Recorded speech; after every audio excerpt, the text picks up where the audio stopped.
The air is filled with singing and laughter as 20 members of the Kithito women group walk from the dusty fields of Mwingi. This is not another cultural assembly, but these women, seemingly in their 40s, are here for some money matters.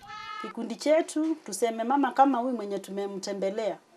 Kwa kikundi huwa tunakusanya pesa kidogo ile siku ya kikundi tukikutana. Hiyo pesa inatusaidia hata kununulia wamama vyombo za kutumia nyumbani. On this day, for instance, one of the account holders is stealing her land, and consensus is quickly arrived at that this is a task they can dispense with before embarking on the day's monetary agenda. And with the tilling task out of way, the ladies settle down under a tree. Never mind the discomfort, believe it or not, they've come to their bank. Lazima ukope kidogo vile ile pesa yenye tumekusanya leo ndio tunakopeshana tu kwa kikundi na ni 1900. Si andemo sioka utakopa 500, sawa? Aya, na tutakopa shilingi 300. Sawa, treasurer ako wapi? The bank secretary, armed with her notebook, is now ready to collect deposits and dispense of any financial matters. Like many married women, they used to sit back and wait for their husbands to provide for their families so that they could eat. Sometimes the husbands could go for up to 2 days without getting anything, which meant that family members went to bed without food. This necessitated a change in their way of thinking and led them to form a merry-go-round group. Wakati mwingi mama ndiye analemewa na kulea watoto na ana another source of income. Kama ni bwana akienda aleti chochote nyumbani, lakini huyu mama akishikana na mwingine wakifanya hiyo kikundi, wanaenda tuseme kwa mtu fulani, wanafanya kazi, wanapewa pesa kidogo, wanaweka kama akiba. The group meets once every week.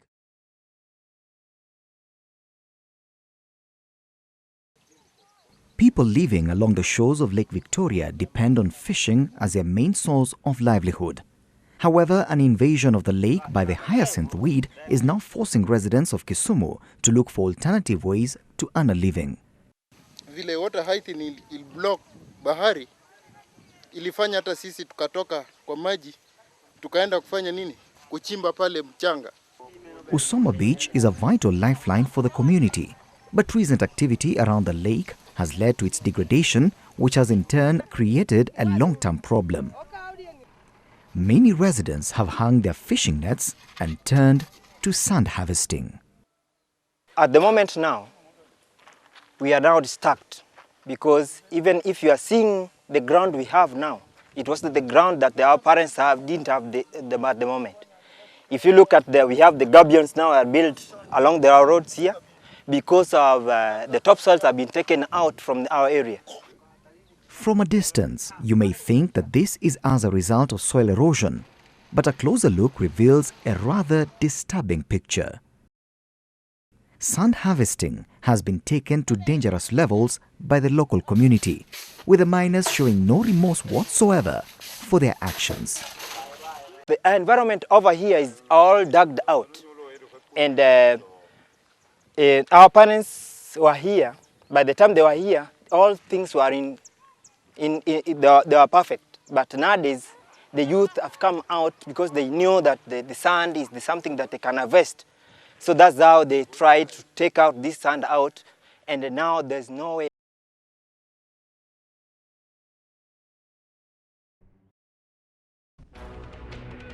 A group of hunters and gatherers discover the towering canopies and the game delicacies roaming the mountain forests. They become the first ever community to settle in the forest mountains of central Kenya, beneath the thick trunks choking with virgin honey. This is the story of the Ogiek, Kenya's epitome of communal humility and basic living. To some, it is a community looking at extinction right in the face, but to them, the basic principle of life remains: to stay alive.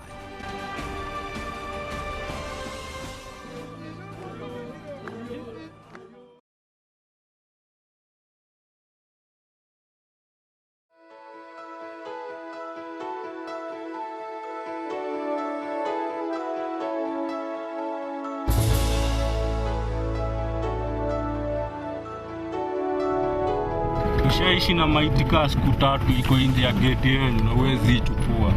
Polisi achukue. Unaishi na dead person, unashindwa utamfanyaje?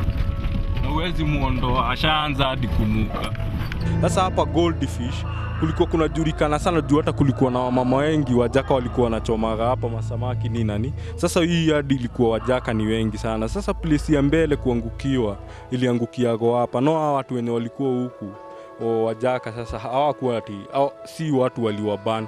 Hapa hivi kulikuwa na kerende bigi mob justice. Sasa wondo ikaanza wase fulani wakakuja wameretwa mbio hivi wakapenya sasa kwa hii proti wajaka wakaingia kwa wingi. Sasa wamekuja kurescue ati wana rescue hapa kwa hii nini kwa hii tipro. Sasa ndio nao wase wali mobirijaga hapa juu wale wase kuhofia get scared. Sasa si kabidi hao wenyewe wakajiban badala ya kugojea wamado mbele waliona. Naivasha. It is but one of the towns that fell victim to post-election violence. Brother turned against brother, neighbor against friend. The results? 800 killed, many other displaced and traumatized. 2 years down the line, what has been done to ensure that the tribal violence would never happen again? The coalition government signed an agreement on the 28th of February 2008 known as the National Accord and Reconciliation Act. But has it been implemented? It is against this background.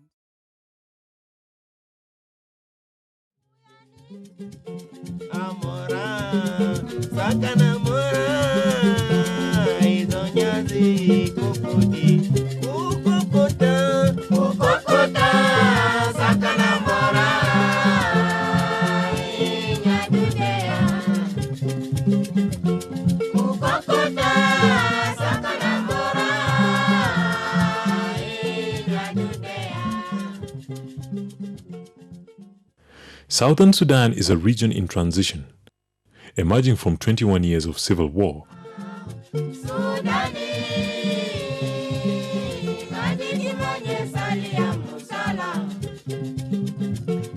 Action Africa Help International, AHI, has been working in South Sudan since the late 1980s, initially working as a relief organization, addressing issues that were affecting the Sudanese people during the civil war that had been going on for quite a long time. The signing of a comprehensive peace agreement, CPA, in January 2005 between the government of Sudan and Sudan People's Liberation Movement, SPLM, has heralded a new beginning for this troubled land and its people.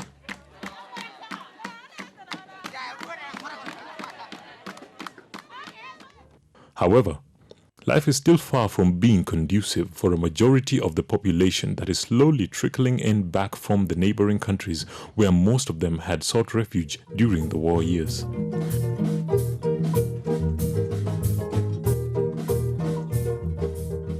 Before the war, things were good.